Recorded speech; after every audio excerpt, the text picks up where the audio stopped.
Ladies and gentlemen, South Africa has been through many things. State capture, 9 wasted years, Eskom load shedding that could power a small moon with its chaos, and potholes large enough to qualify as small inland lakes. But nothing, absolutely nothing prepared us for the Madlanga Commission. A national Netflix series masquerading as a judicial inquiry, complete with cartels, WhatsApp leaks, crooked cops, political godfathers, and sadly, a murder so brazen it should have come with a parental advisory warning. Launched by President Cyril's soft life governance Ramaphosa back in July 2025, the commission was supposed to peel back the layers of corruption. What it ended up doing was rip the entire onion apart, eyes watering, mascara running, with Justice Mbuyiseli Madlanga calmly asking witnesses to proceed while the rest of the country reaches for stress pills. Lieutenant General Mkhwanazi kicked things off by describing police stations turning into branches of the Sinaloa cartel, prosecutors moonlighting as consultants for drug syndicates, and intelligence officials behaving like interns who lost the employee handbook. Then came the WhatsApp chats, Lord have mercy, with Vusimuzi Ket Matlala allegedly texting senior officials like they are all in a stokvel that buys bullets instead of groceries. But then the storyline turned dark, proper dark. December 5, 2025. Witness D, real name Marius became the latest casualty in South Africa's Mafia state cosplay. A former EMPD officer who revealed the horrifying 2022 torture and murder cover-up allegedly ordered by Brigadier Julius Mkhwanazi. He was gunned down outside his Brakpan home. And in true South African style, CCTV caught everything. The driving, the conversation with the hitman, the attempted self-defense, and the merciless execution that unfolded in front of his family. It was chilling, brutal, and a gut-punch reminder that in this country, being honest can get you killed faster than looting PPE money can get you promoted. His young son kneeling beside his body, his wife writing a grief-soaked tribute, and a nation realizing we don't just have corruption, we have organized corruption with HR departments, budgets, and apparently a loyalty program. Then in walked Justice Minister Mamoloko Kubai, armed with a microphone and a masterclass in how to say everything except what the public actually wants to hear. Including the fact that net joints will be meeting, the police are dealing in their side with the case to look at if there are other circumstances. And let me tell you where I'm still worried. You are asking if I fear. I do fear for the weaknesses, and I'll tell you this why. The reason initially, the proposal that there must be in-camera testification was informed by the fact that there will be risks.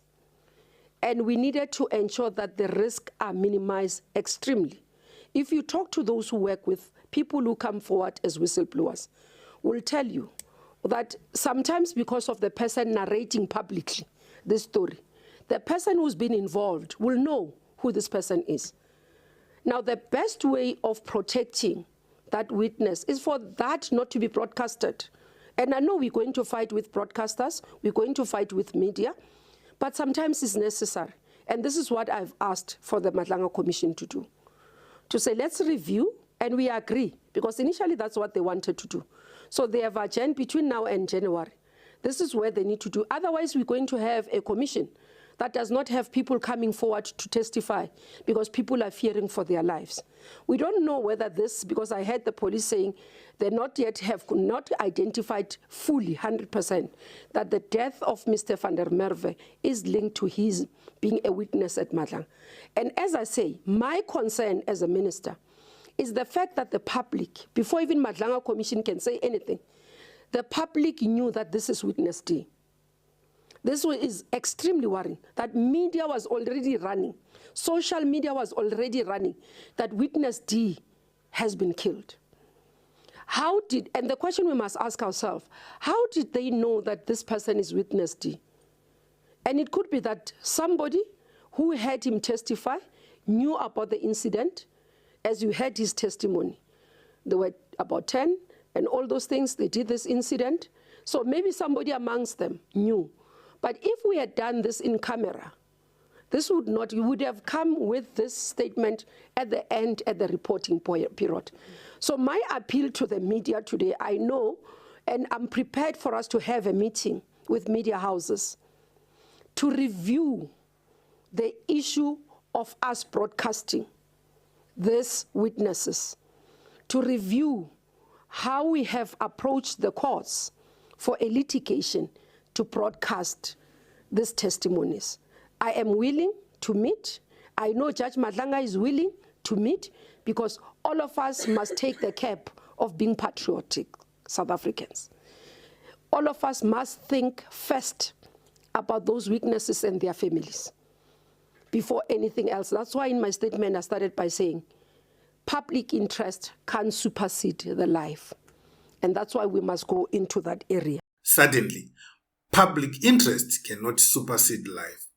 She declared on live TV, a statement that would have been profound if it didn't sound like a preemptive excuse to turn witness testimony into a members-only black curtain secret password event. South Africans blinked twice. Journalists replayed the clip 45 times. Even government spokespeople looked like they wanted to pretend they worked for Home Affairs instead. Kubai insisted Fanda Merwe was offered protection but declined it, which is impressive because his widow said that was nonsense and security experts confirmed he was basically on his own. She even blamed the media for exposing his identity, despite the small detail that the man testified with his real voice, wearing his real face, using his real name, in a country where assassins have LinkedIn profiles. To make it worse, the Madlanga Commission's questions made him detail step by step what happened at the crime scene. This alone, without the media exposing him, would have alerted those that were involved in committing the crime, and they would have known exactly who was speaking. Meanwhile, other witnesses are now doing what South Africans do best when danger approaches: switching off location services, closing curtains, and praying their neighbors don't snitch to the wrong WhatsApp group. As outrage erupted, President Ramaphosa hurriedly condemned the murder, calling it an attack on the rule of law, which it is, and vowing to strengthen protections, which, look, we have heard this tune before. Coming out with the truth of what has been happening, the rot that has been prevalent in our security cluster, are now, as they tell the truth, getting killed themselves. Because this is going to deter many other witnesses from coming forward. And I've also said that we must now focus on witness protection.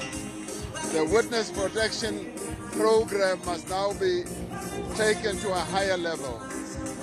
And I want results out of this investigation as quickly as possible, because we cannot allow this level of lawlessness, particularly the security cluster, to continue. The results of the Madlanga Commission are going to be implemented, because it is through what is being revealed in the Madlanga Commission that we'll be able to get to the bottom of the capture of the police that has been going on for quite a long time. Somewhere in Pretoria, Pop Crew released a statement acknowledging the rot, while the DA yelled Mafia state like someone finding a spider in the shower. Nat joins held emergency meetings, and whistleblowers, they are going underground faster than Zamazamas chased by helicopters. So here we are. A commission designed to expose corruption is now being choked by it. Witnesses are dying. Police officers are implicated. Cartels are sending bullet point messages, literally. And the Justice Minister wants to blame the media, the public, and possibly the weather, instead of confronting the reality that whistleblowers in South Africa are walking targets with expired body armor. The truth is simple and devastating. Vandermeer didn't just die before he testified. He died because the state couldn't or wouldn't protect him. And the criminals knew it. And so, South Africa finds itself here once again, staring into the abyss of a criminal justice system where the criminals have more benefits than justice. A commission meant to expose rot is now dodging the very bullets it is investigating, while witnesses vanish, ministers deflect, and the nation holds its breath like we are all extras in a gangster documentary nobody auditioned for.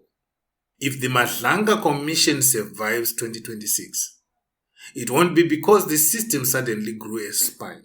It will be because a handful of brave souls still believe truth matters more than fear, even when fear arrives with an automatic rifle and no regard for family dinner time. So Mzansi, here's the real question. Are we going to watch this saga in silence? Are we going to shine the light so brightly that even the cartels need sunglasses?